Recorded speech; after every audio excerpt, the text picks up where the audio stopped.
Welcome to another video sponsored by Medans, the Middle Eastern Dance Association of New Zealand. And this time, given my dance name, I'm going to tackle something a little embarrassing, namely, does belly dance actually come from India? Given the number of dancers you see wearing bindis and cholis, you'd think that would be the case.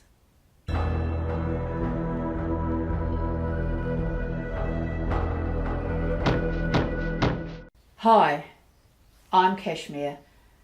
I need to say that my dance name actually came from the Led Zepp song. I've always been a great fan. It didn't come from the country, and it's not actually being used as a male Sanskrit name. In fact, when I picked it, I wasn't even terribly sure where Kashmir was. Some people think because of my name I've got Indian heritage. I mean, that's quite incorrect. I'm actually Hungarian. And some people think because of my name I support the idea that belly dance comes from India. Well, no. First of all though, what does it mean, belly dance comes from India? There's two possible meanings, one for now and one for the past. So it could mean that belly dance is an Indian dance form which is performed now in India and always has been. This is false.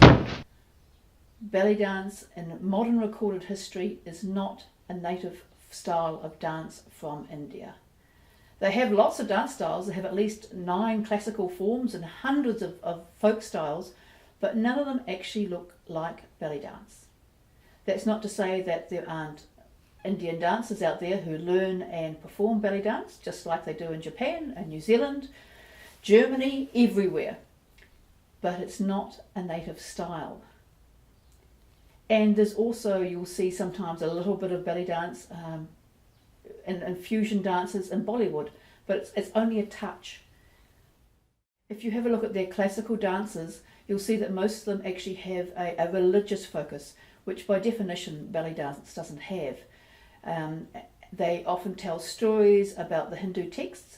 For instance, Kathak actually means storytelling, and its emphasis is on the feet and on the eyes, as well as the storytelling. And others are similar. Feet, eyes, facial expressions, hands, but not torso work and Arabic music. So no, current dance forms in India are not belly dance. Belly dance that you see today in India comes from the Middle East, often via the West. So what about the past? Maybe it happened in the past and now they don't dance it anymore. Now, very conveniently, there were people who moved from India to the Middle East, and it is possible that they took their dance with them while everyone at home lost it. Now, these people are often called gypsies, which is considered to be a very unpleasant word, but the people who often subscribe to this theory, this myth, find it a very romantic descriptor. I can suggest some reading material if you actually do think the life of a gypsy is romantic. So let's get back to the dance. Is this likely? Is this possible? The first thing I'd point to is that if you actually look at the dance styles done by Rom and Sinti today, throughout Europe for instance, there's not much belly dance in there. Sure, yeah, Turkish Rom, yeah, you can see a sort of connection to belly dance. Hungarian Cigar, no. In Spain, no. What seems to happen is that the travellers have picked up the local dance rather than actually converting. If they were bringing it across that everyone in Europe should be belly dancing as their social dance, but it doesn't happen that way. Especially in countries where entertainers are of low social standing, outsiders often get the job of doing the entertaining.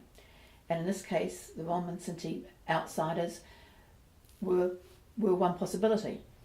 But they don't bring in things that are different and unusual and unheard of, that actually adapt the local. So I'm not saying that they do exactly what the locals do, but very similar. So in Turkey, for example, you have the Turkish Rom, which has elements that are similar to the local Turkish belly dance. In Egypt, if you believe that the Gwazi are gypsy, you'll see that their dance again is very similar to the local dance. Many people point to them and say, there we are, look, that's where belly dance come from, the Gwazi, and the Gwazi are gypsy. Well, as I said in an earlier video, that is up for debate. There are certainly some Gwazi who are Sinti, but it does look like that is not the entire historical truth. That, as I said, entertainers are low class, outsiders are often low class, and therefore outsiders are often entertainers. It doesn't mean that all Gwazi over all time have actually been Sinti. Now, this is partly because, as anyone who's studied these things will tell you, is that culture tends to flow from the powerful to the less powerful. And we have lots of examples of that. In North Africa, when the Arabs conquered it, the Berbers ended up speaking versions of Arabic. In Europe, the Franks learnt Latin. The Romans didn't end up speaking German. But not only were the Roman Sinti low class, but they're also in incredibly low numbers. So the seed was so small. And it's more than that. If you take this theory as gospel, then what you're actually saying is that until about 1,000 years ago, there wasn't any dancing in the Middle East. And we have Roman accounts of dancers doing things like shimmies 1,000 years earlier again.